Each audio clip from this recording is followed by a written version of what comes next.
In this video, I'm going to show you how to create a chat folder using your Telegram on your PC. So it's pretty easy, just follow the steps I do.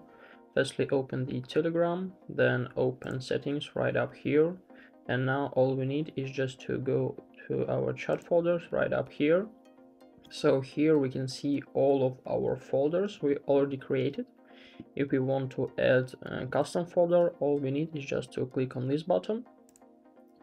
Then we can edit the name. We can include different chats.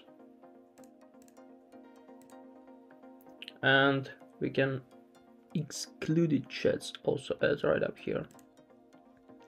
So after that, all we need is just to push on the create button.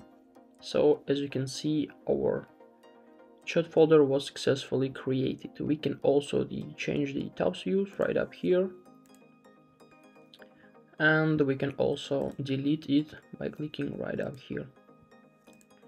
So guys, I hope this video was useful for you. If it is, please like this video, subscribe to my channel and write your comment. Goodbye.